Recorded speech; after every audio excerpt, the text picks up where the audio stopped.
out. Um, okay, well, we might as well kind of start at the beginning as far as introductions. I think, as far as me, that's kind of boring, but let's talk about you and who you are and why you even care about this subject. So, do you mind just introducing yourself to people?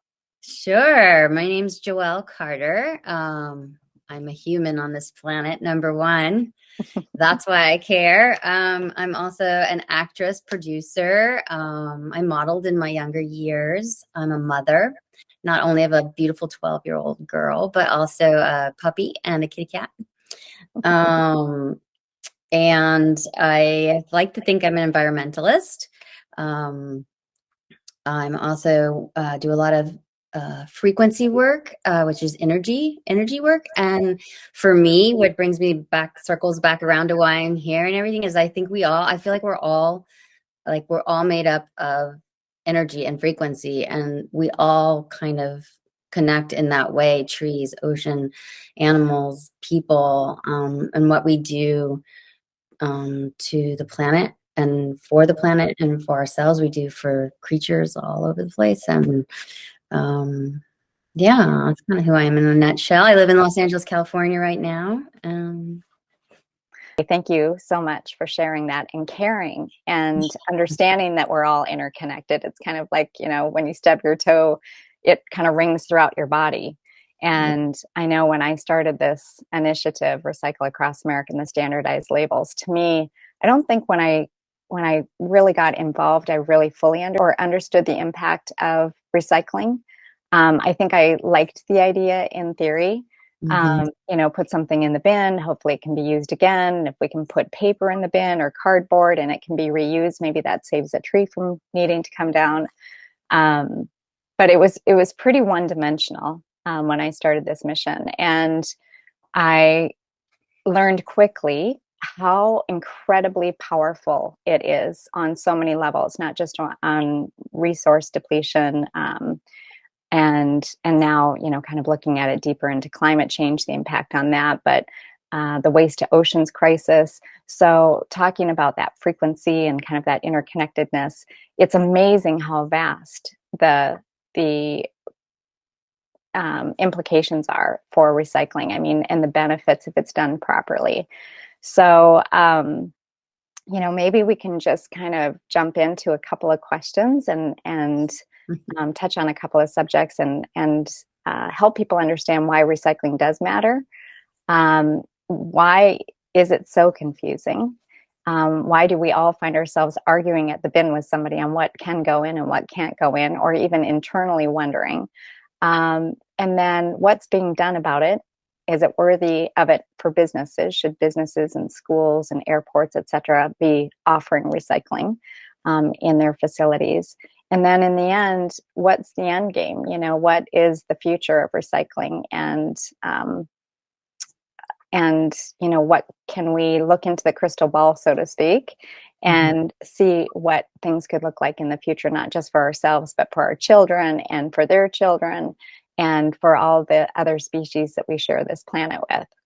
Um, so, with that being said, are you finding that your daughter's coming home with some information about recycling? Do you think that they're even learning anything about it right now, or is it just kind of something that they're expected to know what to do and they're just doing it? Um, I'm just looking at my friend here she tries to get some stuff established in schools. So with Luna, I'm not sure how much she's learning in her new school now.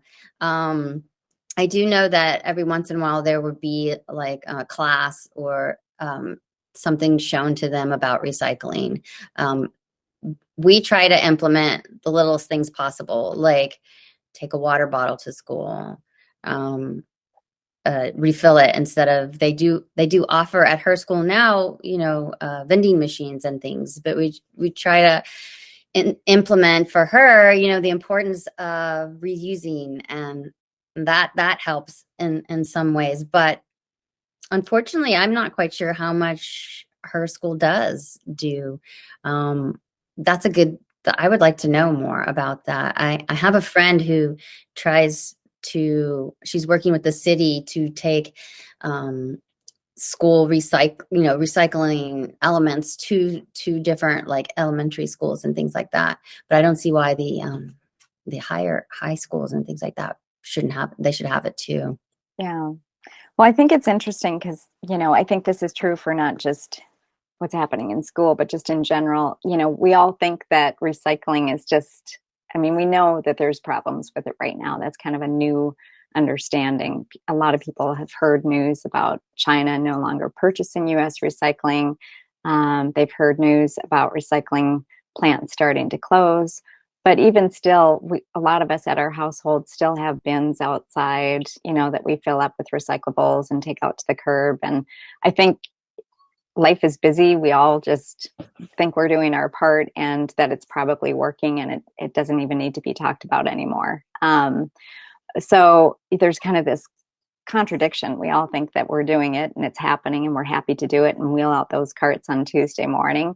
But then kind of in the peripheral, we're hearing news about recycling not working and that there's struggles with it. So I think the point I'm trying to make is being able to talk about the fact that it's not something that needs to be neglected. It's something that does need to be top of mind, because all of the big things that we're dealing with right now, when it comes to climate change issues, when it comes to waste in oceans, when it comes to all of the things that entails, issues with food chains, issues with wildfires, the issue of recycling and fixing it can have dramatic impact on the climate change issue that we're all witnessing. It can have a massive impact on improving the amount of waste going into oceans.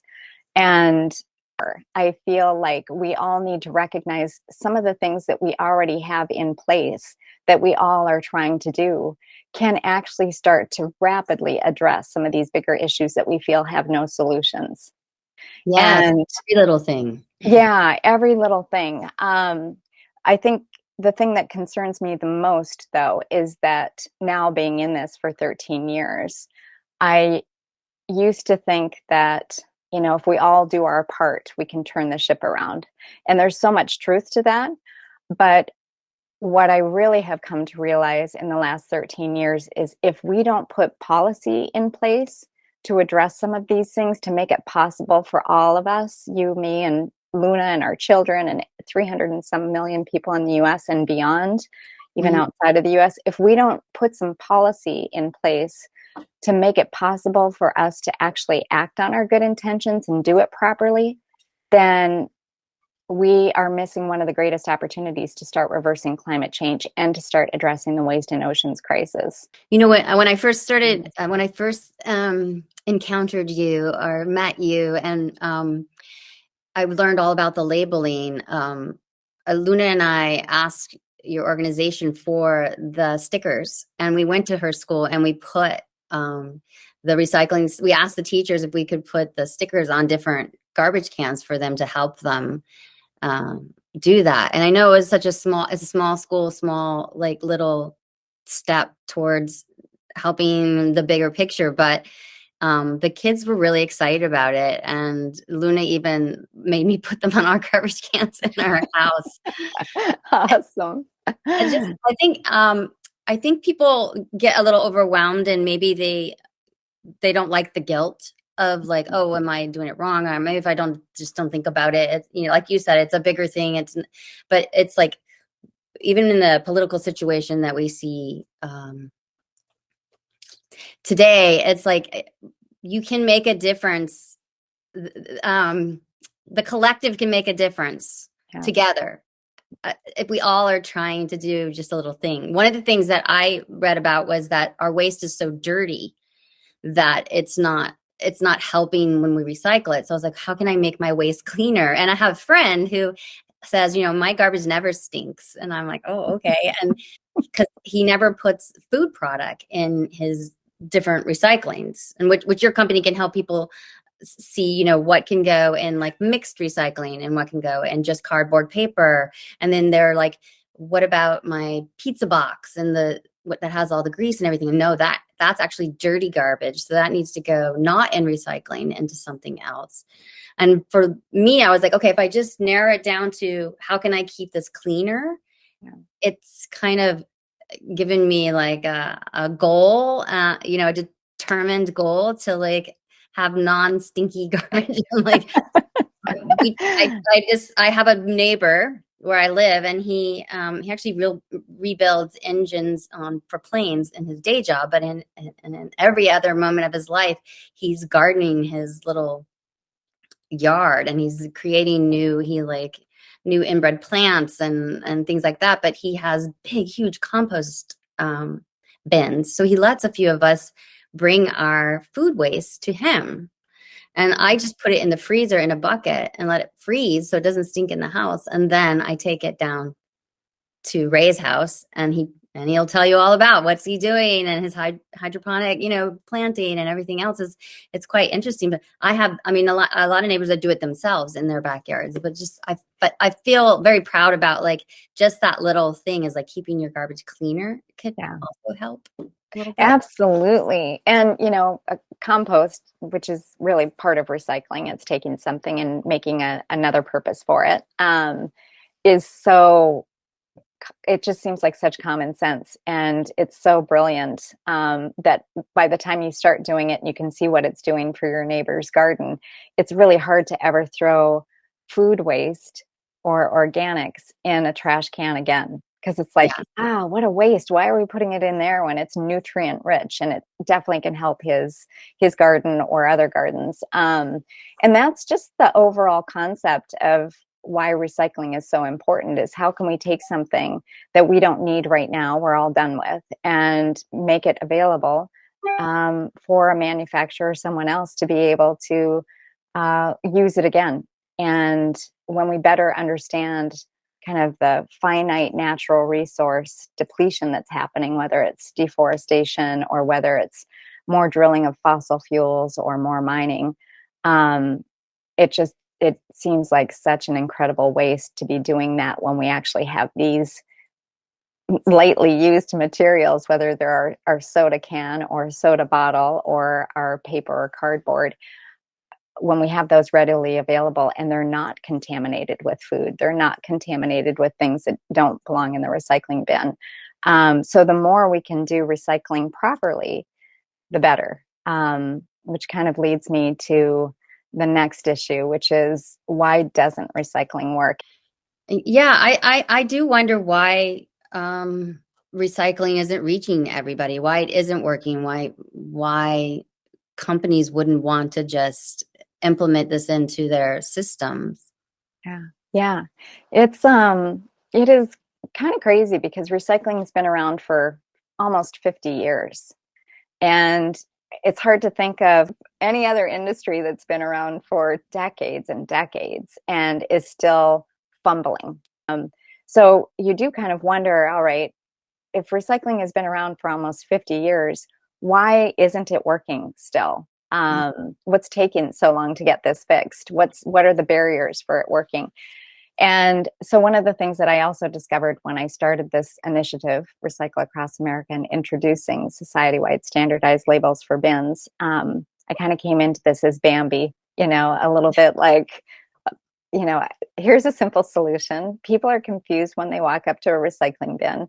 Everybody, every school, every business, every airport, every film studio, you've probably witnessed this. Everywhere you go, the labels on the bins look entirely different.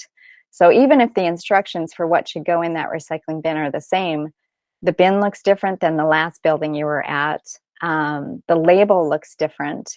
And this is true all over the country. So literally there are hundreds of thousands, if not millions, of different looking labels on bins.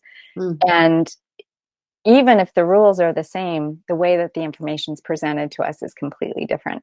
So I use the analogy often. What if everybody throughout society had to create their own stop sign or speed limit signs for the road in front of them? What if there were no standardized communication tools so that we could all drive properly wherever we go?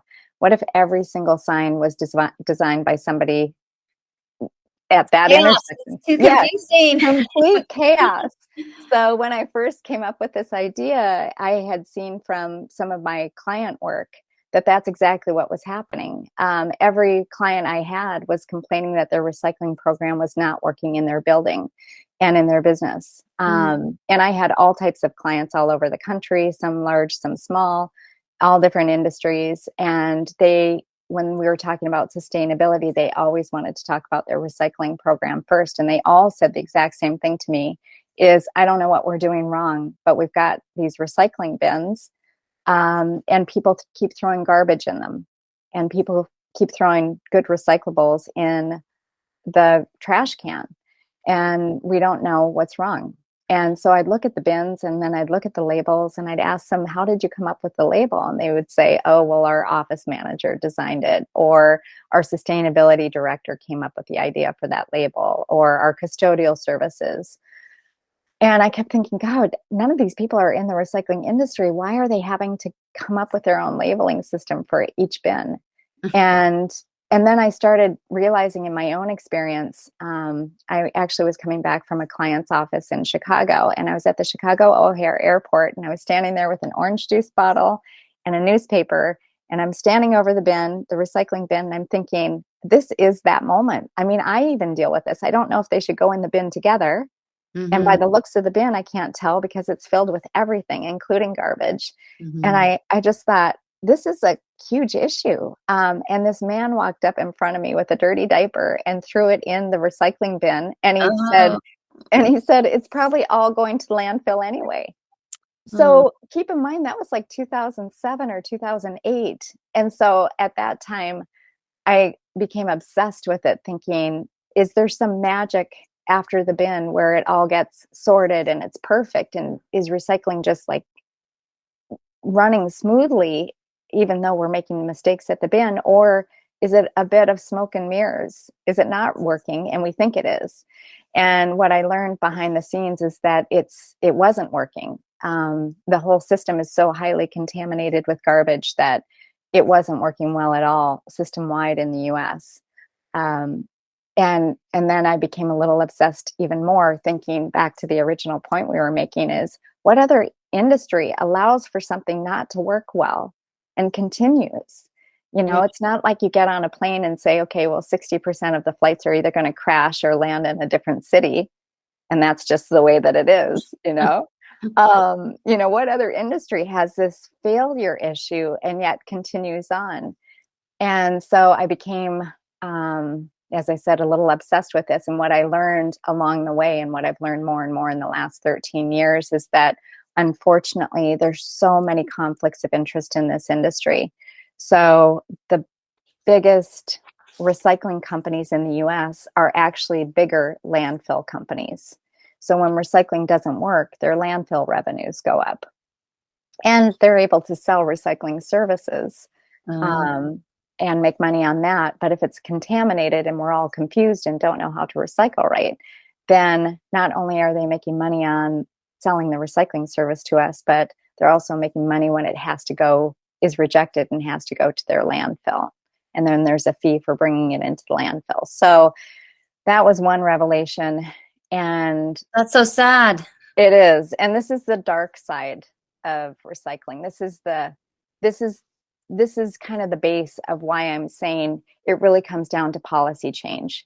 And I'll explain a little bit more as far as what we're working on with that. But this is the important stuff that people need to know, is that one, recycling absolutely is a game changer environmentally and economically. It is really one of the biggest home runs that we can have as a species to try and help mitigate and address some of these huge environmental crises that we're dealing with.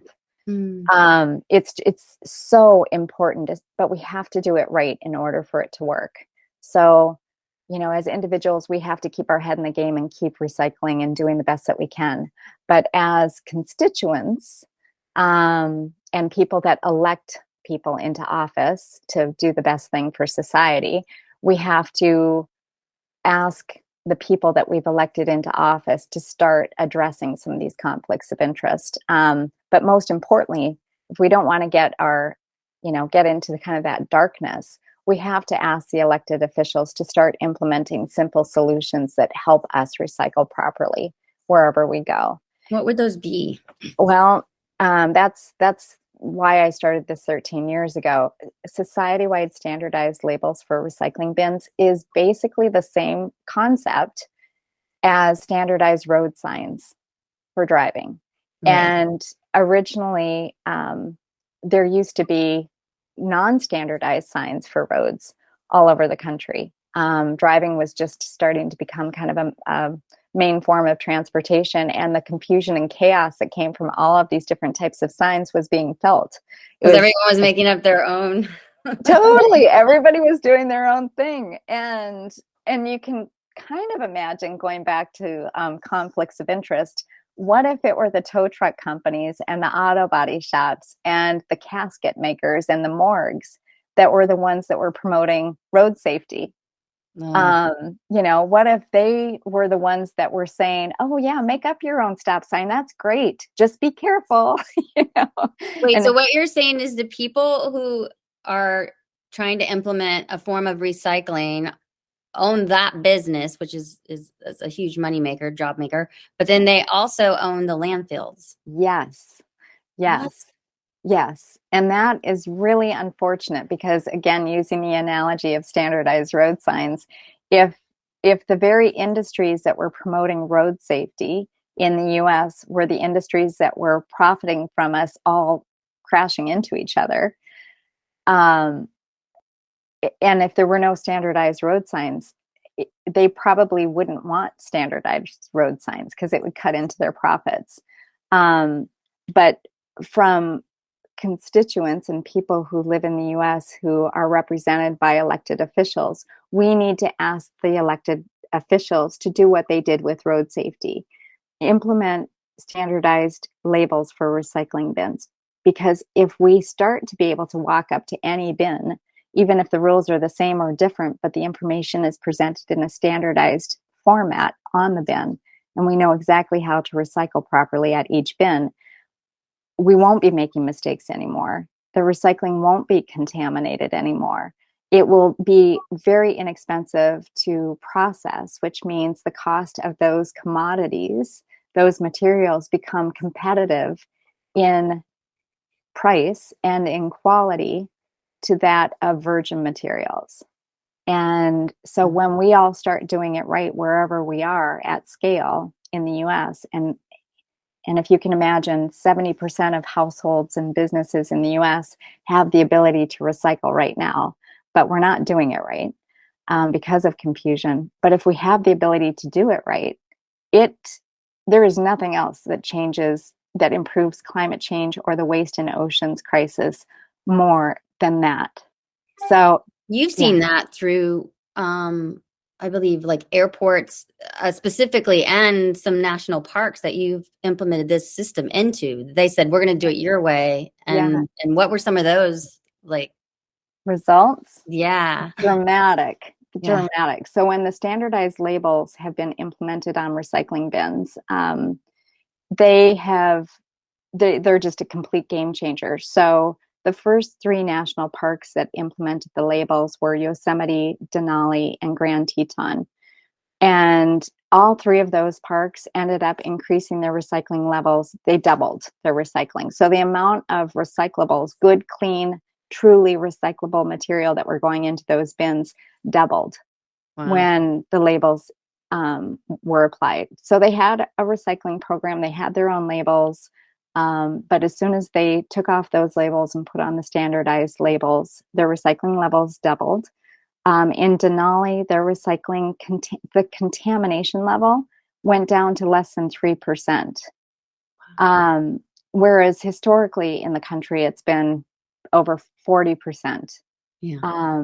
So if we can get the standardized labels implemented throughout the country, it's highly likely that our contamination levels, let me say that again. So if we get the standardized labels implemented on bins nationally throughout the country, it's completely foreseeable that the contamination levels would be less than 5%, probably even eliminated Mm. at some point because people would be able to recycle the right things in the right bin. Um, And if that's the case, then we actually have the ability to mass manufacture reusing these materials because the cost of producing them would be so much less. We're not having to pull out the dirty diaper, the half eaten hot dog, the electrical cords, the plastic bags, all of these things that shouldn't be in there. Um, so, yeah, it's pretty dramatic. And we've had schools, kind of going back to the education element of this. We've had schools that have implemented the standardized labels. The school district in Las Vegas is Clark County Schools. And in the first 2 years that they started implementing the labels, they saved $6 million in trash hauling fees because Wow. their recycling levels improved so much. For the city of Orlando, those K-12 public schools, they saved 1.37 million in their trash hauling fees in the first 2 years since implementing the labels. So economically, it's a huge win for communities, and for businesses that are recycling properly. But environmentally, there's just the ripple effect is almost endless for the So how do benefit. we make this happen? Good question. So here we are, 13 years later. This should have happened right away when we first launched this solution. Mm. As this nonprofit organization, we were hoping that we could get this done quickly. In fact, I told my husband, I'm like, if I start this thing, I swear I'll be back in 6 months. And that was 13 years ago. So, um, Wow. but anyway, yeah, that's part of the issue is the industries that are profiting from the problem don't want to see the solution get implemented at scale because it would take a huge bite out of their landfill revenues, fossil fuel revenues, virgin plastic revenues. But this is where we need policymakers to step in and implement the standardized label solution at a national level and make it law, just like standardized road signs. Um, so we are working with, in fact, in the state of California right now, Congressman Lowenthal, and other members of Congress and the Senate to pass federal legislation for the standardized label solution. Yay. Good news. It is. It's really good news, but it's not easy because the lobbyists of these industries are pretty powerful. Yeah. And again, they don't want to see this thing become federally legislated.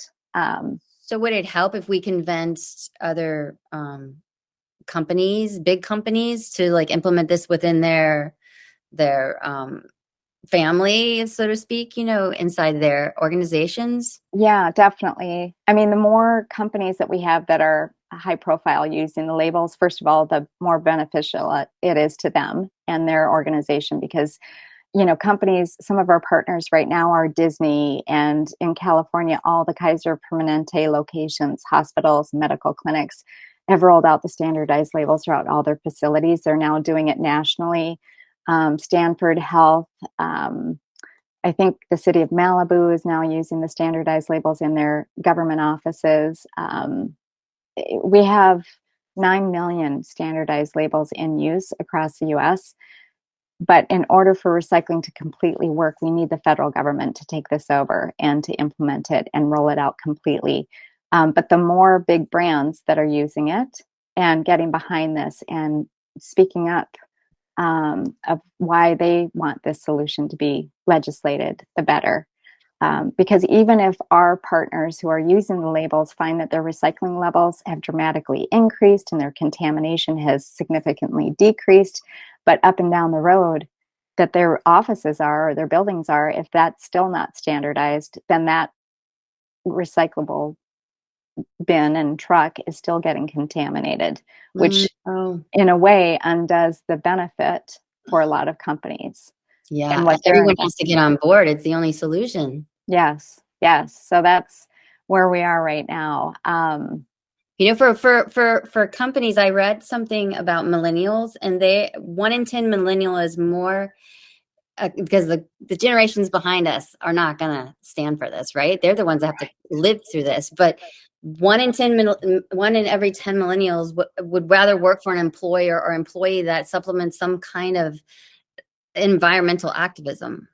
I mean, Yes. that's an incentive in itself, I would think. Like the Yeah. generations coming up that are going to be your employees are who you need to consider Yeah. when deciding whether we want to get on board with this kind of labeling. Yeah, absolutely. And I think even probably now more than ever, because there are so many employees that are really kind of calling the shots. Employees are where they're very particular after COVID, how they work, where they work, when they work, and what companies they work for. And um, so I think it is really important. The next generation isn't turning a blind eye to these things. This is their future. This is their children's future. It's not a theoretical problem anymore. It's a daily issue that we're witnessing. So yeah, I I'm think going to it's take some labels to Luna's school next week. I'm like, we'll send some your way for sure. yes. Um, and the other thing, from a business perspective, a lot of companies are investing in recycling programs. They have bins, they have maybe done their own labels. Maybe they have nothing more than a chasing arrow on their bin in their facility. And they may not be taking it too seriously. They just have hired a recycling contractor. They've put the bins in place, and that's it. I think for those companies, we would say um, definitely pay attention to recycling, because if you're not doing it right, it's a waste of money.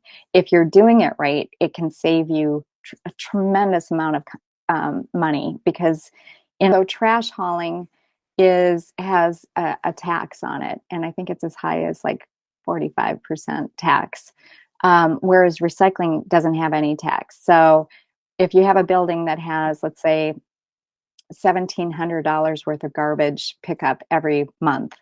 It's a lot, but let's just say it's a big building. Um, if they start a recycling program, whatever is being collected of clean recyclables is not taxable. So you could have a savings of, $450 per month on redirecting the recyclables to be collected versus going into the trash bin. So if you scale that up for a company, it far outweighs whatever the cost of the recycling service is, and can generate real, tangible, measurable savings for that company and beyond the cost of the recycling service. And from the janitorial or the custodial side, it's really important for companies to make sure that those custodial services are engaged in the solution.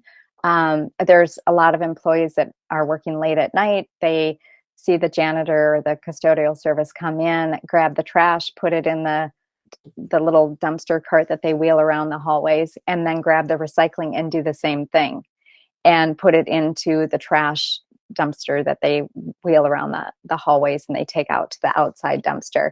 Which, witnessing that, if you're paying for custodial services, whether it's your own employees or an outsource, that completely undoes all the good efforts that those employees are doing throughout the day with recycling. And psychologically, it has a real impact on employees when they see that at the end of the day, the custodial service takes all of that recyclables and throws it into the garbage.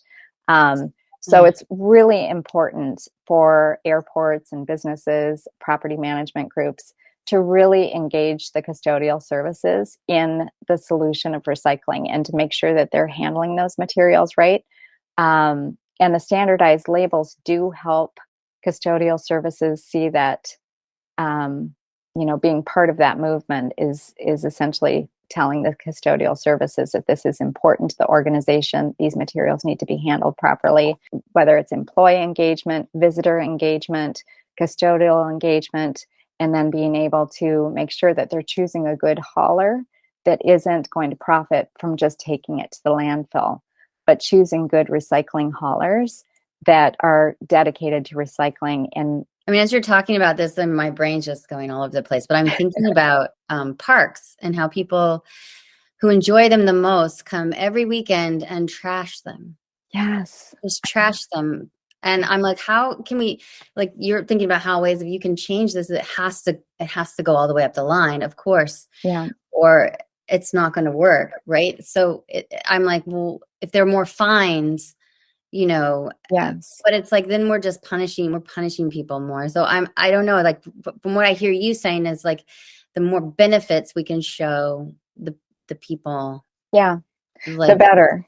the Yeah. better. Yeah. And And here's a stat. Now this is old because when I started getting into this, I started researching every avenue. Like if we're not handling, like for instance, how much of the materials that are getting littered or going onto beaches and going into the ocean, even from the US shorelines, how much of that is truly recyclable? And like 70% of the material that's getting littered and going into the environment is fully recyclable in the US. So this mentality that it's not really important is, and it's not valuable is a huge issue. The state of California alone spends over $500 million a year trying to prevent waste from going into the oceans off the shores of California. Litter, $500 million a year. And that's just the state of California. So, if we can create a culture where people aren't just theoretically liking the idea of recycling, but instead they are passionate about it, they understand the benefits of it, they understand the economic benefits of it as taxpayers, and it's easy for the public to do wherever they go. They don't have to keep being re educated. They're just like driving. We only have to be educated when we're 15 or 16, and then we never have to be educated again thanks to standardized road signs. So if we have standardized labels on bins that make it super clear for what can go in that bin, wherever we are, we should only have to be educated really once and then be able to do it for the rest of our lives. Um, so, the you know, familiarity, the making it a habit, seeing when you're in the airport or when you're in the park or you're near the ocean or whatever, it will definitely attach itself to our lifestyle. I mean, yeah, it right? becomes instinctual, kind of just an instant habit that we can act on just as an instinct without even thinking too much about it when it's a standardized communication to us. People might say, and they do say often when I first started this, they'd say, well, I don't understand. You're talking about a standardized recycling label for bins, but every community has a different recycling system, different rules. How does that work? And I explained that we created a standardized labeling system for every contingency. So every type of recycling program across the country, we have standardized labels for. But the format is the standardized part. The color coding is the standardized part. The clear photos of what can go in that bin and the clear language and the way that it's presented in a standardized design makes it easy for us to be able to know what to do at that bin, even if the rule is different than the last bin. So it's a little bit like standardized speed limit signs. We're on one road and it's 35 miles an hour, and we turn left, and without even thinking about it, we adjust our speed to 45 miles an hour because the speed limit's changed. We go on the freeway at 65 miles an hour. We're just not even needing to think about it because the way that those rules and is presented to us is always the same on every road, even if the speed limits are different. The format and how that sign is designed is using the same methodology for every road we're on. And that's what we've done with the standardized labels for recycling bins. Our brains like that. Our brains, I mean, we like to be told the right way to do things, and we like to then do them that way. Yeah, our brains do like to be told that. And I mean, just the consistency is critical for us. We've got way too many things to think about in life, Yeah. and we shouldn't be standing at a bin wondering if what we're holding is truly recyclable or not. Um, Even the people that don't care, they don't even have to care. They can just follow the rules. yes, exactly. Really, and it's not a political thing. I mean, that's the other thing that I think is so important to talk about and to think about as well, as we finally have something that is kind of good for everybody. It's not politicized anymore. We've reached the point with recycling where the general public, regardless of their political affiliations, are willing to do it. Just tell me which bin and Yeah. I'll put it in the right bin. No big deal. They're willing to do it. So the fact that we've made such a muck of this over decades, I'm afraid that we're going to lose the one thing that we're all willing to do and agree on, um, as a unified public. I'm afraid that if we if this is a scam or perceived as a scam or too hard to do and not working, that we're going to lose the ability for us to work together to do this and do it right. In which case, if we can't get recycling right, then what else are we going to ask the general public to do environmentally? And are they going to take it seriously? I mean, if we're not doing this simple no-brainer action of putting a recyclable item in the right bin, it's going to be really hard to ask people to invest in high technology for sustainable energy or anything else. If we can't do the one thing that we all agree upon, if we can't do that right. Yeah. So I don't know. I'm really grateful for your time with this. I mean, I really believe to my core that we will get this thing legislated. We're very close to it now. But we need everybody's help. We've got, That's what I want to ask you is like, is there a 1, 2, 3 ABC, something that you can tell people that they need to do, call their yes, councilman? I don't know, that's yes, going to help you. And when do we need to do that to help you get this passed? yes. Thank you for asking that. So we have a campaign, Let's Recycle Right media campaign, our billboards, our TV commercials, our print ads with you and with other celebrities now announce this campaign. And all people need to do is text the words "fix it," 2 words. Oh, wow. Um, I'm going to say that again because I can't remember. God, I don't know. I've got COVID brain. You've got so much going on.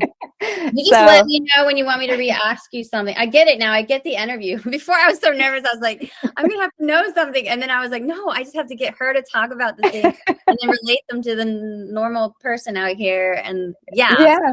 Well, and you you need to speak look something from up or whatever. Just yeah. Well, and you speak from everybody else's perspective, yeah. of the way that you understand recycling and your questions or maybe your fear of not knowing the right questions is just the way that the whole country is right now. It's like, you speak from that end of the story, which is the critical part.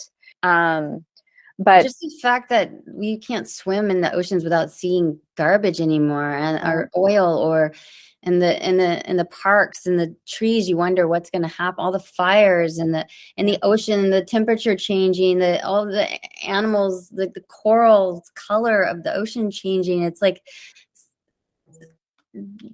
it's evident that something has to be done, and yeah, if it comes down to the fact that we can just divvy up. We're living in a world where we can't have waste. We even produce our own waste. I mean, and you can try as hard as you can bring all your bags and reuse and whatever, but if we don't get to the companies that are like, okay, we're just stop making it this way so that you don't have to buy it wrapped in this thing or in plastic or whatever, then it's just not going to. And because that's not going to happen anytime soon, the recycling has to happen. yes. It has to stick. Yes, that's it right there. It's like we have to keep our eye on the future ball, which is, can we get rid of this packaging, this unnecessary waste that's being generated? Can we get rid of it where it's not even being generated in the first place? And that's a big goal. And at the same time, and in the meantime, we need to be able to take the waste that we have right now, the packaging that we have right now, that actually isn't waste. It does have a value, it does have a purpose. Can we get that back in the system where it can be remanufactured from? And a lot of people, like really pure environmentalists, will say, I don't want to talk about recycling. It's not where we should be putting our time and effort. We should only be focusing on creating bans of plastic and bans of styrofoam, bans of all of this wasteful material. And I'm a, Hey, do I, that too. But in yeah, the exactly. meantime, we're still Yes. dealing with this issue. Yes, exactly. And that's the struggle sometimes too behind the scenes. What we deal with is we've got some of the bad actors that are doing some of the really big bad things as far as, promoting plastics, promoting plastic packaging with a recycling arrow on it that isn't even recyclable. So that's a huge issue. Is a lot of the packaging industry um, is also making recycling confusing because they're promoting their packaging as recyclable, even though it's not. so that you and I feel better as consumers grabbing it because it's got a chasing arrow on it. And yet, in the end, it's not really recyclable. And the virgin plastics industry loves this. This is where another conflict of interest comes into play, because if it's confusing and you don't do the right thing with it one way or the other, there will be more demand for virgin plastic, which that's their bread and butter and that's their revenues. And the fossil fuel industry loves the confusion with recycling also, because if we're not doing it right, then there's demand for virgin plastic, which comes from fossil fuel. So a lot of people don't know this, but there are 300 new huge plastic production plants in development right now in the US. And I'm not talking about a warehouse. I'm talking about huge fire burning that are highly toxic. So 300 new facilities are in production right now in the US. So yes, we have to work on banning any new plastic if we can, if it's unnecessary plastic. But in the meantime, we do have materials that need to be recycled. It's not one or the other. We need to use all the tools in the tool shed if we're going to really address these big issues. Um, Recycling has the infrastructure right now. We just need to make sure it works in order for it to essentially live up to its benefits. Um, It's and kind of then, a way for the little man to make an impact, because we can't trust a lot of times what we're told. Mhm. yeah, exactly. It's sad. It's just, but it's Yeah. true. And so, Yeah. So we need to do what we know for sure. And that is to be able to recycle the things that we really believe and really know are recyclable, while at the same time doing what you and Luna do, which is bring some of your reusable packaging and jars and bags to the grocery store that has that type of setup where you can refill things. to the You know, we, farmers markets, even yeah, to your own grocery stores, they'll let you use the reusable bags and weigh the stuff in those bags too. yeah, Like buy in bulk, or um, yeah, grow it yourself. yeah. Go to your neighbor's garden. Go to your neighbor's yard. Pull vegetables at the during the middle of the night and fruit. Yeah, Um, awareness, right? Awareness is the key to everything, and it's the key to your own like power and yes, empowerment. And I think that's what your organization is doing. It's like we can make everyone aware yeah, of how they can reduce the impact of what we're already involved in. That yes, there are many organizations and people, beautiful people around the world, trying to figure out new ways to stop this on a higher level. But until then, we got to do this. We got to do yes, this now. absolutely. So, do our part by trying to recycle right when we're at the bin, and then for businesses to start implementing the society-wide standardized labels on their recycling bins. And that's true for businesses, schools, airports, municipalities, asking mayors and governors to start implementing this in their community, throughout their whole community and throughout their whole state. And then to help support this to become federal legislation. So we can get to the point where we don't even need to talk about these things anymore. We're just doing it and doing it right. So we have a phone to action campaign. If people text fix it, FIXIT, 2 words, to 40649.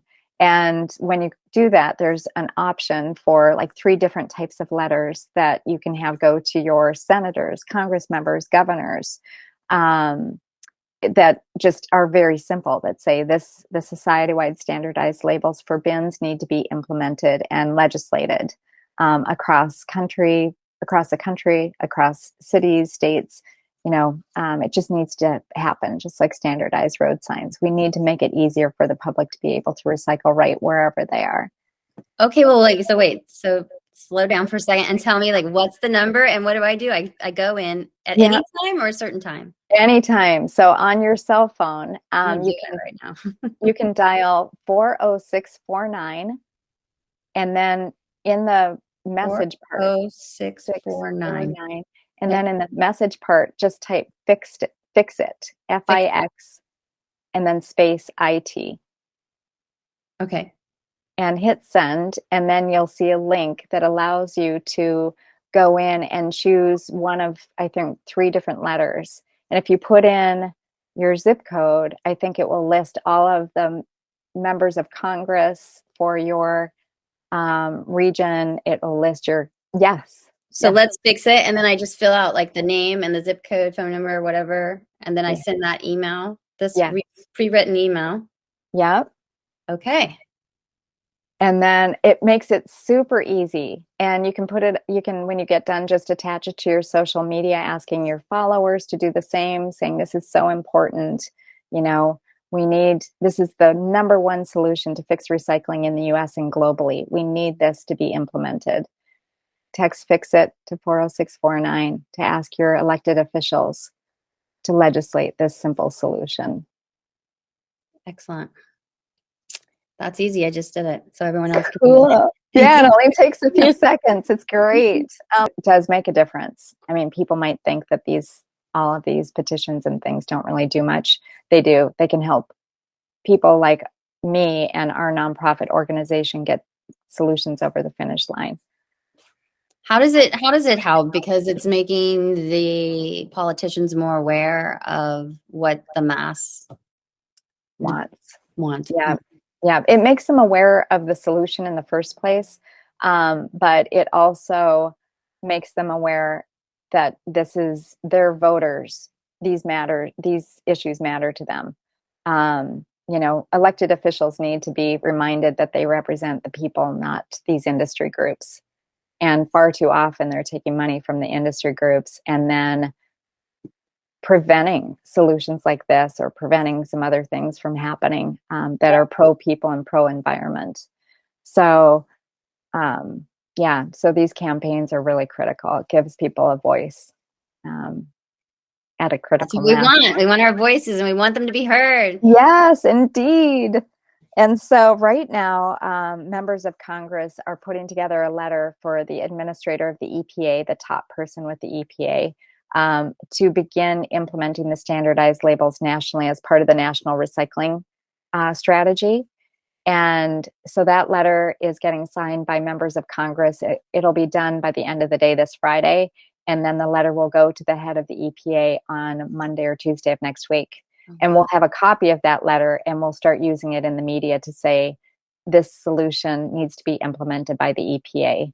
And if they're not willing to do it, they need to answer why they're listening more to the plastics industry and some of the industry that's profiting from recycling not working versus implementing solutions to help the public recycle right. So it's kind of, we're putting, you know, a little fire to the feet of some of these folks.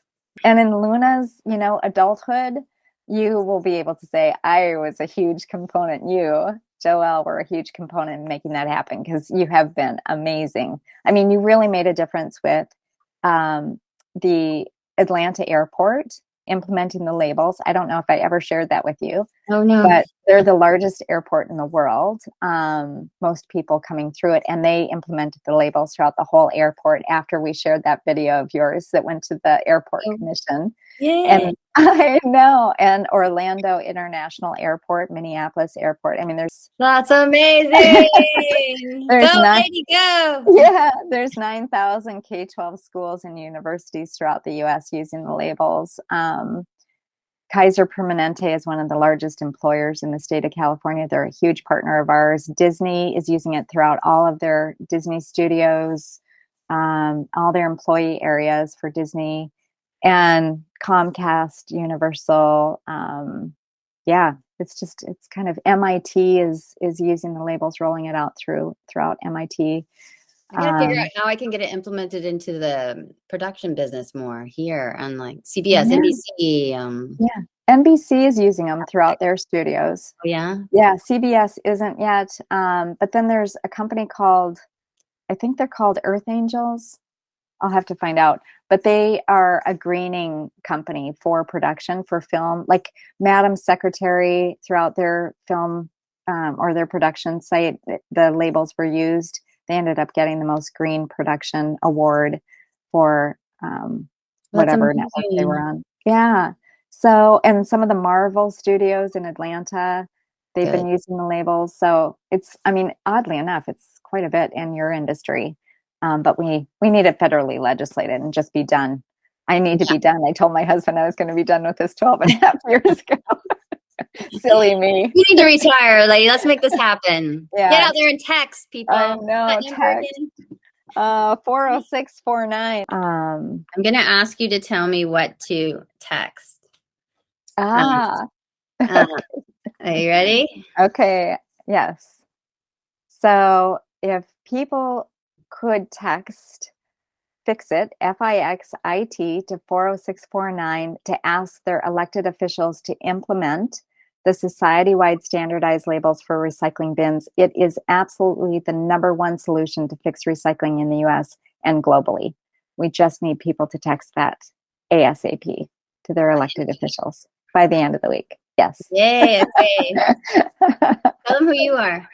My name is Mitch Headland, and I am the executive director of the nonprofit organization Recycle Across America. And I've started the society wide standardized label initiative about 13 years ago. And we're ready to get it over the finish line. Yay. Thank you so much. Thank you.